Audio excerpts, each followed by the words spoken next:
al borde de iniciar nuestra campaña evangelística este día sábado. Ya el pastor llegó, él llegó el viernes pasado y hemos estado en la iglesia de Sarón predicando. Es un hombre de perfil doctrinal, evangelístico doctrinal. Tiene, digamos, esa virtud que le ha dado el Espíritu de poder conectar la doctrina con el evangelismo público. Así que pido sus oraciones por él también, el pastor Warren Muir. Y bueno, quisiera también en ese contexto introducir un pensamiento que el Señor le inspiró a la señora White, algo que es importante recordar. Estamos en guerra también y una de las manifestaciones de esa guerra es que hay muchos hermanos nuestros que ya no creen que Elena White eh, es profeta de Dios, ¿no? Y eso se está volviendo muy común en todas las esferas eh, del campo adventista. Considero que ella es profeta de Dios y bueno, quiero leer una de sus citas en ese contexto.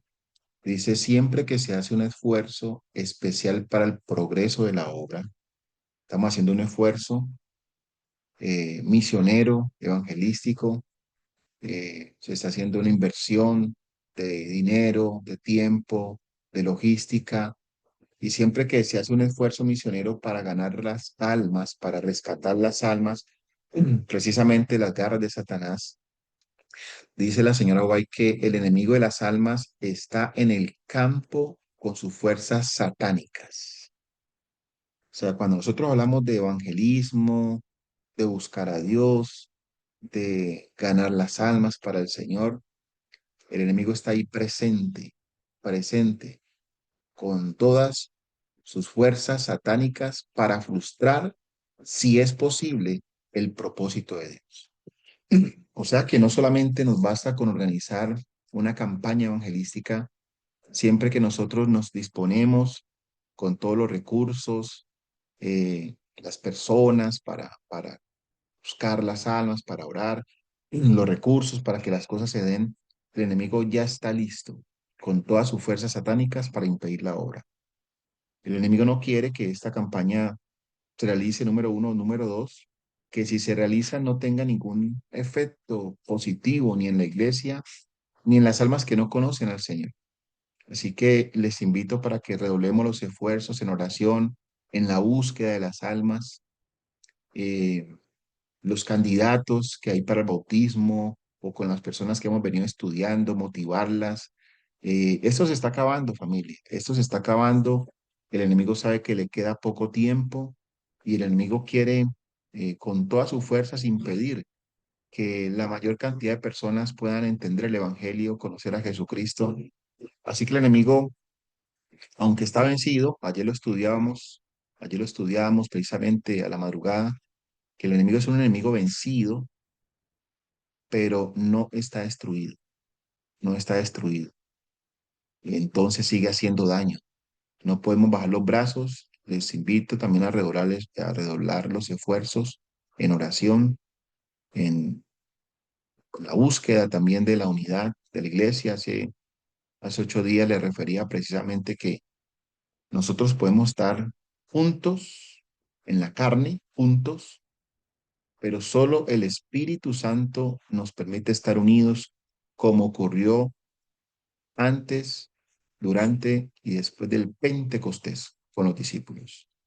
En esos 10 días, la iglesia reunida en el aposento alto no solamente estaba junta, pero también estaba unida. Estaban juntos unánimes, juntos unánimes. Nosotros nos hemos conformado con estar juntos, juntos. Vamos al templo, nos reunimos juntos, cantamos juntos al mismo Dios, juntos participamos en X departamento, pero tal vez nuestro corazón no está unido los unos con los otros. ¿Por qué? Porque todavía hay rencillas, hay contiendas, algunos pues tiran para su lado, otros para el otro, y Eso es imposible para la carne. La carne no puede producir unidad, no puede producir unidad. Hay cosas que la carne no puede hacer, por más que lo intente, no podrá. Y cuando se manifiesta desunión, cuando se manifiesta división, es una prueba irrefutable de que la carne está operando en el corazón humano. Cuando hay crítica, cuando hay rencilla, cuando hay odio, cuando no hay perdón, y usted se da cuenta que la carne está manifestándose. Estos son tips importantísimos, hermanos, porque hemos venido trabajando acerca del el poderoso engaño de la carne, el poderoso engaño de la carne. Dice la Biblia que nuestro corazón es engañoso, Jeremías 17:9. Perdónenme,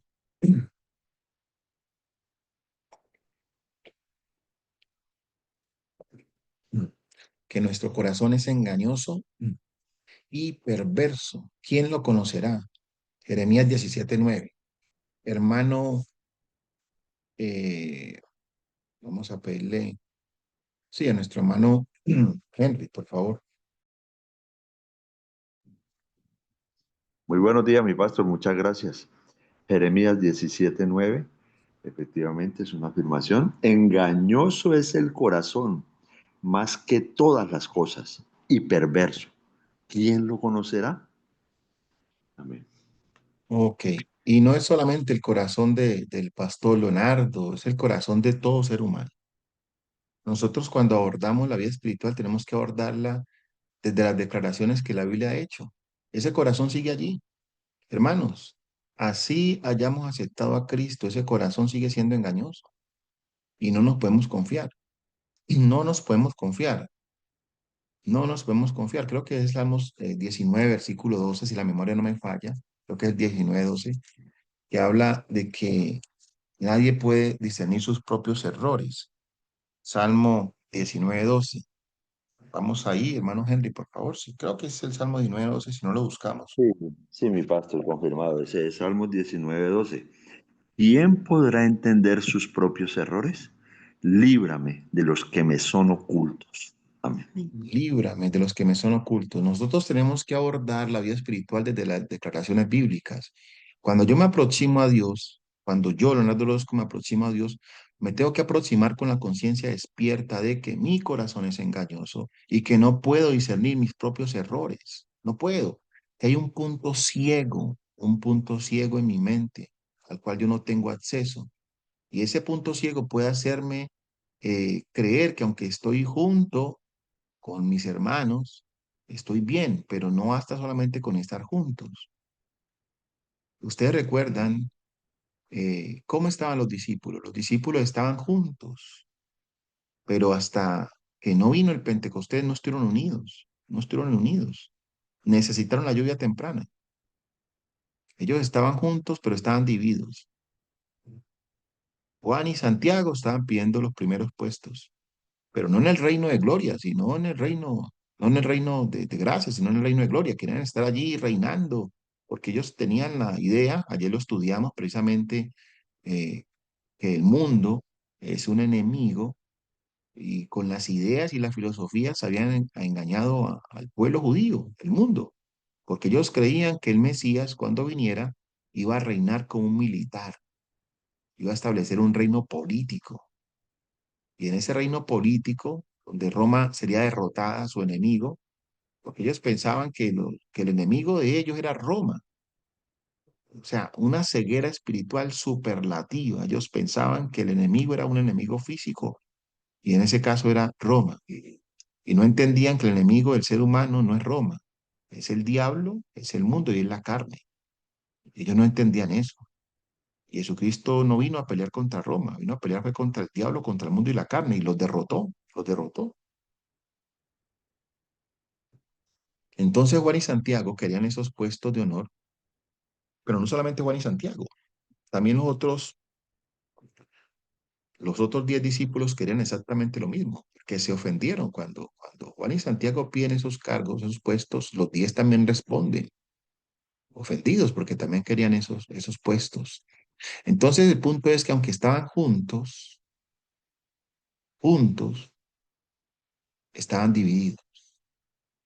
y es una manifestación de la carne. La carne puede estar junta, pero a la vez dividida. Y puede ser que nosotros estemos aquí orando los unos por los otros, y ojalá no sea así, pero haya algo de resentimiento hacia alguien. Y eso se manifiesta, uno necesita pedirle al Señor colirio para poder discernir. Recuerde que estamos abordando un corazón que es engañoso y que estamos padeciendo una ceguera espiritual. Desde la declaración bíblica, del diagnóstico bíblico, nosotros necesitamos aproximarnos a Dios, porque, repito, nosotros tenemos una enfermedad en común y esa enfermedad en común es la ceguera espiritual.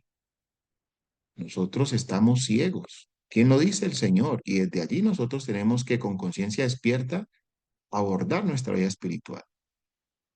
Cuando yo me aproximo a Dios, tengo que reconocer que soy ciego, que esa ceguera está allí, que por el Espíritu Santo puedo ver, pero yo me descuido. En el momento que me descuide, la ceguera actúa. Así como nosotros creemos que no somos una vez salvos para siempre salvos, que sí somos, estamos siendo salvados. Usted y yo estamos siendo salvados. Es decir, entendemos que hay un proceso llamado santificación por la fe, por la gracia. Estamos siendo santificados por la gracia, donde Dios nos está haciendo idóneos para estar en su reino. Pero si nos descuidamos, la salvación se puede perder. Entonces, también de la misma manera, debemos entender que no es que una vez veo, para siempre veo. No, yo veo, pero puedo volver a la ceguera. ¿Por qué? Porque esa naturaleza sigue allí, sigue estando dentro de mí. Entonces, cuando yo me aproximo a Dios, tengo que aproximarme reconociendo que soy ciego y que si logro ver es por la gracia de Dios, por la gracia de Dios. Eso dice la Biblia en Apocalipsis 3:17. Tú no sabes que eres un desventurado, miserable, pobre, ciego y desnudo. Y yo tengo que aproximarme a Dios reconociendo que estoy ciego, pero también pedirle al Espíritu Santo que me muestre dónde la carne se está manifestando. Entonces, con, con una mente abierta a la influencia del Espíritu Santo, yo tengo que decir que el Señor me examine, tengo que pedirle al Señor que me examine, que me examine. En mis oraciones tengo que decirle, Señor, examíname, por favor, examíname, porque yo no quiero que mi ceguera espiritual me autoengañe al punto que yo pueda perder mi salvación creyendo que soy salvo. Salmo 139, versículo 23 y 24. Hermano Henry Perdomo, 139, 23 y 24. Salmos 139, 23 y 24 declara, examíname, oh Dios, y conoce mi corazón, pruébame y conoce mis pensamientos, y ves ahí en mi camino de perversidad, y guíame en el camino eterno. Amén. Amén. Examíname, oh Jehová, examíname. Y ve si en mí hay camino de perversidad. Constantemente nosotros estamos siendo bombardeados. Yo veo, hipotéticamente hablando, tomando una figura metafórica, que cuando nosotros nos levantamos en el día, el enemigo ha minado todo nuestro territorio, lo ha minado. Y estoy utilizando ese término de la guerra, ¿no? Esos campos minados donde tantos soldados y tantas personas inocentes han perdido sus vidas, ¿no? Porque no saben que la mina estaba allí, la pisaron y perdieron su vida. Algunos han perdido sus extremidades, pero pues han quedado marcados de por vida, porque no saben dónde estaba la mina. Pero entonces los especialistas en, en- en artefactos explosivos, estos del grupo élite del ejército, de ese grupo antiminas, terroristas que son los encargados de identificar dónde están esas bombas, esas minas y desactivarlas, ¿no? Para que no hagan daño. De la misma manera, nosotros tenemos que pedirle al Espíritu Santo que nos ayude a desactivar esas bombas y no pisarlas, no pisar esas bombas. Porque el enemigo, hoy, escúcheme bien, hoy el enemigo ha minado todo su territorio. Cuando usted va a estar en su casa, en su trabajo, los que van para el colegio, en cada escenario donde nosotros nos vamos a mover a desempeñar, el enemigo ha minado el territorio. para que usted y yo en cualquier momento pisemos esa mina quebravidas espirituales. Entonces, en la casa, detona esa bomba con un comentario que haga la esposa, un comentario que haga el esposo, una actitud del hijo, de la hija, en el trabajo, un compañero con algún comentario, alguna actitud, e inmediatamente usted cae y muerde el anzuelo y rápidamente imagínese la escena donde usted llega al trabajo y entonces su compañera le dice, men, ¿qué tal las de fulanito? Mira que fulanito se fue allá al jefe y empezó a hacer comentarios de su tano. No, y tú qué piensas? No, pues, no, él siempre es así, esa persona, yo no sé por qué está aquí trabajando, él siempre actúa así y está que cae mal, sí, sí, él me cae mal. Y usted mordió el anzuelo y empezó a hablar mal del compañero. Y empezó a hablar mal del compañero, usted teniendo de pronto hasta razón, ¿no? No obstante, la escritura dice que usted no tiene que hablar mal de su compañero, sino que tiene que acercarse a él. Si usted tiene algo contra él, pues manifiésteselo y hable con él. Pero en ese momento lo que hizo Satanás fue sembrar en su corazón una semilla, una raíz de amargura, una raíz de amargura. Y usted pisó la mina quiebrapatas, mordió el anzuelo y ya se cargó contra esa persona. Ya usted empieza a mirarlo con otros ojos, ya empieza a caer gordo, caer gorda la persona. Y entonces usted se da cuenta que la carne hizo su efecto porque ya cuando usted mira a esa persona, la mira ya con incomodidad, con malestar, ya no la mira igual, ya no habla igual de la persona. Entonces nosotros necesitamos que Dios nos examine si eso ha pasado, si eso ha pasado. Es muy común que en medio de la convivencia hayan conflictos, eso es muy común. Claro, en el hogar hay conflictos, en el trabajo hay conflictos. ¿Por qué? Porque hay convivencia.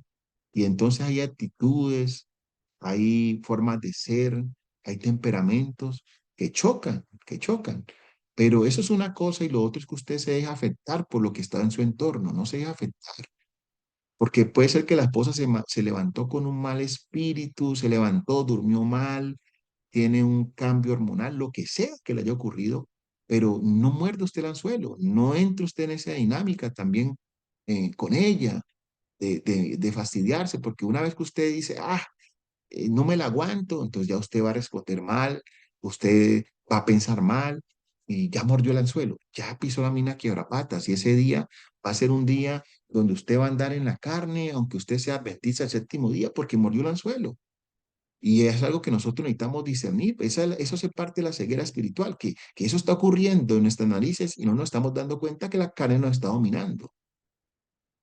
Yo sí creo que podemos vivir una vida victoriosa por el poder del Espíritu Santo. Yo sí creo que podemos ser transformados. Yo sí creo que no es el común denominador que nosotros estemos en división los unos con los otros. Yo sí creo eso. Yo sí creo que es posible vivir en el perdón que el Señor nos ha dado. Yo creo que es posible. Yo creo que si nos equivocamos, yo creo que es posible que nosotros nos reconciliemos. Yo creo que eso es posible. Yo creo que es posible no hablar mal de mi hermano. Yo creo que eso es posible. Yo creo que es posible vivir sin rencor en el corazón. Yo creo que es posible vivir en unidad en el Espíritu. Yo creo que eso es posible por el poder del Espíritu. Y yo creo que la iglesia triunfante va a experimentar aquí en la tierra esa, esa vida, que no es otra cosa que la manifestación de Cristo en ella, la imagen de Cristo en ella. Yo sí creo eso. Yo creo que no es con fuerza humana. Yo creo que no es por el esfuerzo humano. Yo creo que no es por la autodisciplina. Yo creo que es por el sometimiento completo al señorío de Cristo en nuestra vida que es posible ir a una vida totalmente transformada. Yo lo creo. Yo lo creo. Y oro por eso. Pero también creo que dentro de mí hay un poder, una fuerza que si me descuido, quiere gobernarme y controlarme. Yo creo eso. Y eso tiene que hacerme temer delante del Señor y sujetarme constantemente al Señor y permitir que el Espíritu Santo opere en mí tanto el querer como el hacer por su buena voluntad, porque separado de él nada puedo hacer. Nada puedo hacer. Eso lo tengo que tener absolutamente, absolutamente claro. Nosotros vimos que la carne se manifiesta en buenas obras y ese es el poderoso engaño de la carne. Recuerden que nosotros hemos visto allí en el huerto del Edén la manifestación de los dos árboles. Un árbol que aunque se llame bien, ¿cierto? Tenga el calificativo de bien, produce muerte. El árbol de la ciencia del bien y el mal produce muerte. Y esa muerte se manifiesta ahora en que podemos hacer cosas buenas, ¿cierto? Pero en la carne, y Dios no va a aceptar nada que la carne produzca, nada. Y por otra parte está el árbol de la vida, que también produce buenas obras, pero esas buenas obras son el resultado de el obrar de Cristo en mí, no es el obrar de la carne. Entonces las obras que Dios va a aceptar son las obras que Cristo haga en mí, son las que Él preparó de antemano. Entonces yo necesito tener eso absolutamente claro, que las buenas obras yo no las puedo producir, por lo menos las obras que agradan a Dios. Yo solamente puedo producir buenas obras de la carne, que al final son obras muertas, obras muertas. Capítulo 9 versículo 14 de Hebreos, hermano Henry, 9:14, son buenas obras, pero en definitiva son muertas. Y Dios no va a aceptar esas obras muertas. 9:14, Hebreos. Amén. Hebreos. ¿Cuánto más la sangre de Cristo, el cual mediante el Espíritu Eterno se ofreció a sí mismo sin mancha a Dios, limpiará vuestras conciencias de obras muertas para que sirváis al Dios vivo? Amén. Obras muertas, son buenas obras, pero muertas, son estas obras del resultado de haber comido el árbol de la ciencia del bien y del mal. Buenas obras, sí. Oh, Adán y Eva se dieron cuenta que estaban desnudos después de que comieron de este árbol. Entonces ellos mismos hicieron una buena obra. Pusieron hojas de higuera y se hicieron delantal y dijeron, ya hicimos la buena obra, ya estamos vestidos. Y él les dijo, no, no, señor, ustedes siguen estando desnudos.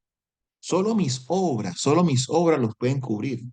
Entonces dice ahí en Génesis capítulo 3 que Dios fue el que los vistió. Dios los vistió.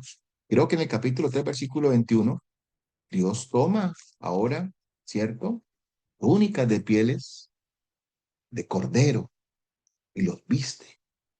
Ustedes van a encontrar que hay dos tipos de obras. Las buenas obras de la carne. Desde el Génesis, Dios nos está hablando que hay un poder que está operando en nosotros después del pecado, que son las buenas obras de la carne versus las buenas obras de Dios. Note el versículo 7, 3, 7, las buenas obras de la carne, y note el 3, 21, las buenas obras de Dios. Y ambas van en el mismo sentido, cubrir la desnudez, cubrir la desnudez. Solo que la carne no puede cubrir la desnudez porque aunque intente cubrirla, no podrá. Solo Dios con sus obras puede cubrir nuestra desnudez. 3, 7 y 3, 21, Génesis. El versículo 7 nos dice, entonces fueron abiertos los ojos de ambos y conocieron que estaban desnudos.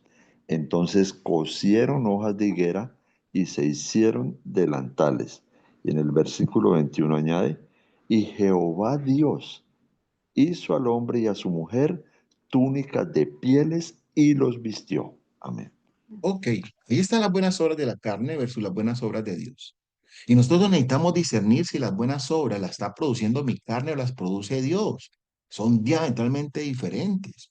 O sea que el abordaje no es desde la orilla de el autoanálisis diciendo, no, es que mis obras son buenas. No, no, no, no, no se pregunte si sus obras son buenas.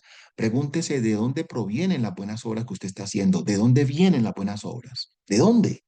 ¿De dónde vienen? ¿De dónde provienen? Si provienen de la carne o provienen del espíritu, porque son diferentes. Porque las buenas obras ya están hechas.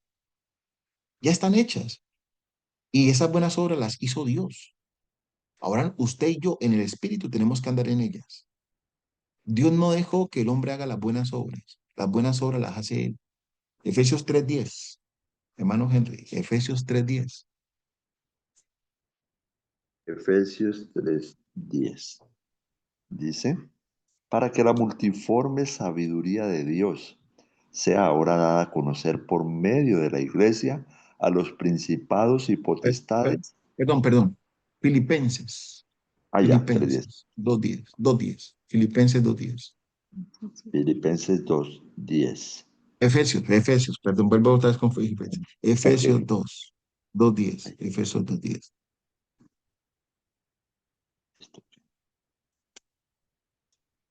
Efesios 2:10. Efesios capítulo 2, se me pegó. Verso 10. Porque somos hechura suya, creados en Cristo Jesús para buenas obras, las cuales Dios preparó de antemano para que anduviésemos en ellas. Amén. Amén. Dios preparó un nuevo hombre. Somos hechura suya, está hablando del nuevo hombre, del nuevo hombre. Ayer hablamos un poco del nuevo hombre. El nuevo hombre es Cristo. ¿Por qué Cristo es el nuevo hombre? Porque ese hombre no existía. O sea, no existía ningún ser humano que hubiese enfrentado al diablo, que hubiese enfrentado al mundo y que hubiese enfrentado a la carne, al viejo hombre, y los hubiera vencido. No existía ese hombre. Y Cristo fue el único ser humano que enfrentó a los tres enemigos del hombre, de la humanidad, y los venció. No existía ese hombre que hubiese vivido una vida perfecta, sin pecado, sujetándose por completo a la autoridad y al señorío de Dios, donde Dios hubiese reproducido su carácter de forma perfecta. No existía ese hombre. Entonces Cristo es ese nuevo hombre. Y Cristo fue el que hizo esa obra. Cristo dijo, hecho está. O sea, Él hizo las obras, hecho está. Ya fabriqué las obras. Verá el fruto de su aflicción y quedará satisfecho. Cristo hizo el trabajo. Ahora Dios dice, ya las obras están hechas. Ahora en Cristo Jesús hace nuevos hombres. Escúcheme bien esto. Voy a poner la cámara aquí porque quiero decirles esto mirándolo a los ojos a ustedes. Escúcheme bien. Escúcheme bien porque esto es sumamente importante. Sé que el tiempo ya no está yendo, pero quiero decirles lo siguiente. Vamos a dejar aquí de compartir pantalla. Cuando el ser humano pecó, ocurrió lo siguiente. Escúchame bien. Dios primero crea el mundo, ¿cierto? Los cielos, la tierra. Acondiciona el mundo, ¿cierto? Oxígeno, árboles, plantas, alimento para el hombre, vegetal, pues, el alimento vegetal. Y luego crea los animales. Y por último, en el sexto día crea al ser humano. Primero crea al hombre y del hombre crea a la mujer. Del hombre crea a la mujer. Forma a la mujer. Ese fue el orden que Dios estableció en ese mundo perfecto que Dios creó. Pero el ser humano pecó. Cuando el hombre pecó, entonces la imagen de Dios se fue diluyendo en el ser humano, carácter, el carácter de Dios. La tierra sufrió las consecuencias, las plantas, los animales, las aguas, todo sufrió las consecuencias. La tierra iba a producir menos, ahora el hombre tenía que arar la tierra para que produjera, abonarla, etcétera, para que produjera el fruto. Los ríos iban a salirse de su cauce, el mar también, los tsunamis, la tierra también iba a empezar a moverse, los terremotos, es decir, todo el mundo físico sufrió las consecuencias del pecado de Adán y Eva. Entonces Dios se propone hacer cielo nuevo y tierra nueva también. Dios primero hizo un cielo nuevo, una tierra nueva, en Génesis, y luego hizo un hombre nuevo. Ese no existía, el hombre no existía, es una creación nueva.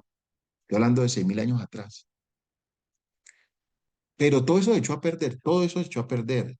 El cielo se echó a perder, estoy hablando del cielo atmosférico, la tierra, terremotos, ¿cierto? El mar, tsunamis, los ríos, inundaciones, los animales agresivos, muerte animal, muerte vegetal.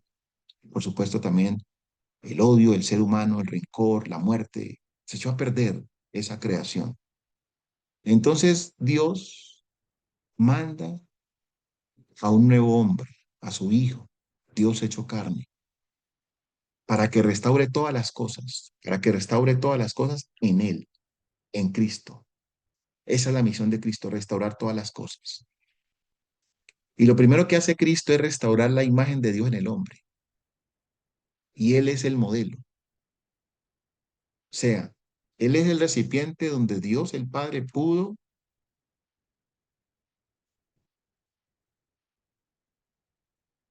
manifestar su carácter, su imagen de manera perfecta.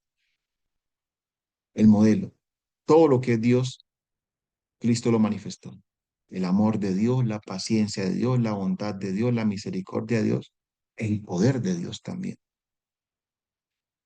Venció a los tres enemigos del hombre, al diablo, al mundo, la carne. Y ahora que él hizo la tarea, dijo, hecho está, hecho está.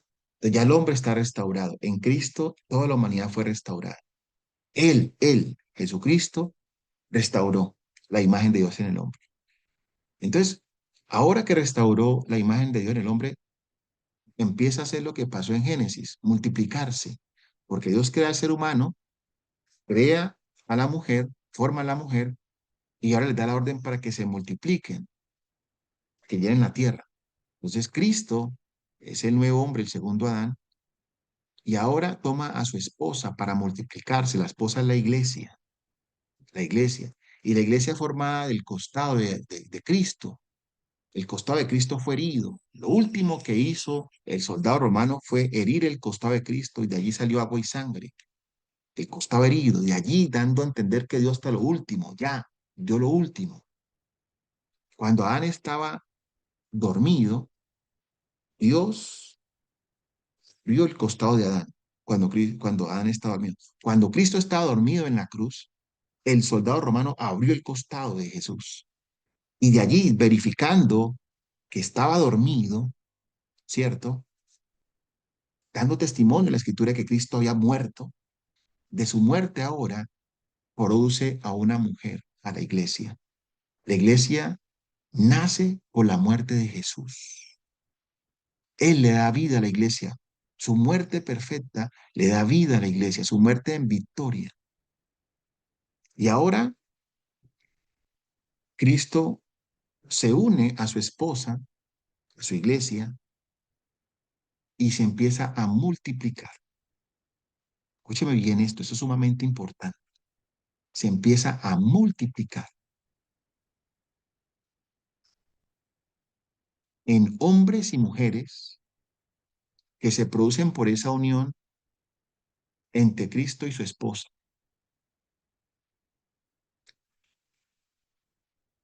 Dios añadía a su iglesia, ¿a quién? A su iglesia, los que estaban siendo salvos. Eso dice Hechos, Hechos, en el capítulo 2. Y Dios añadía a su iglesia los que estaban siendo salvos, a su esposa. ¿Por qué? Porque por ahí entra, todo el que va a ser salvo entra por la iglesia. No estoy hablando del templo. Una cosa del templo, otra es la iglesia. La iglesia son las personas. Es decir, cuando Dios quiere salvar a alguien, lo pone en contacto con su esposa. Y allí en esa unión de Cristo con su esposa, nosotros, la iglesia, Cristo empieza a reproducirse ahora en la mente de cada miembro que hace parte de su esposa, de su iglesia, que somos nosotros. Entonces, Cristo se reproduce y se multiplica, se multiplica. Empezaron siendo 120 en el aposento alto. Después del Pentecostés fueron 3120. Se llama multiplicación. Después Pedro predica otro sermón y se bautizan 5000, 8120. Y Cristo empieza a multiplicarse y la imagen de Cristo empieza a reproducirse en esos 120, luego en esos 3120, luego en esos 8120 y empieza a reproducirse en todos aquellos que acepten y creen en Jesucristo. Su imagen, su carácter. ¿Quién es la iglesia de Cristo? Todos aquellos que reflejan el carácter de Él. Porque Cristo se unió a mí, que hago parte de su esposa, porque Él se quiere reproducir en mí. Es decir, Él, su imagen, quiere manifestarse en mí, para que cuando Él venga, se tome a sí mismo, dice Juan en el capítulo 14. Y si me fuere, volveré y os tomaré a mí mismo. Cristo cuando venga verá su propia imagen en su iglesia, como si ese estuviese viendo un espejo. Cristo es la esencia y la iglesia es el espejo donde Cristo se puede mirar. Es decir, cuando Cristo ve a su iglesia, tiene que ver su propio rostro, su propio carácter, su propia imagen. ¿Qué está viendo Cristo? Imagínese que usted es un espejo donde Cristo se va a mirar. La función del espejo simplemente es eso. Si el espejo está bueno, si el espejo está bueno, El espejo va a decir la verdad, va a mostrar el rostro de aquel que está ahí enfrente. Eso es lo que hace el espejo. Pero cuando Cristo se mira en usted, que es su espejo, ve Cristo odio, ve rencor, ve mundanalidad, ve carnalidad, ve buenas obras de la carne, porque ese no es Cristo. Si Cristo se para en el espejo que es usted para él mirarse y lo que él ve allí es que hay comentarios negativos hacia los hermanos, ese no es Cristo el que está allí. No sé si me estoy haciendo entender, iglesia, por favor. No sé porque muchas veces el problema no está en el que está escuchando, sino en el que está hablando. No sé si me estoy haciendo entender, hermano Henry, lo que quiero transmitir en este momento. Sí, mi pastor, definitivamente es un concepto claro. Muy claro. Ok, gracias, Gracias. gracias, gracias. Entonces, quiero que cerremos esta mañana de oración y comunión con Dios para que usted se lleve siempre durante el día y durante toda su vida este concepto y este principio tan importante. Cristo se unió a usted, a mí, a la iglesia que es su esposa, porque Él se quiere multiplicar.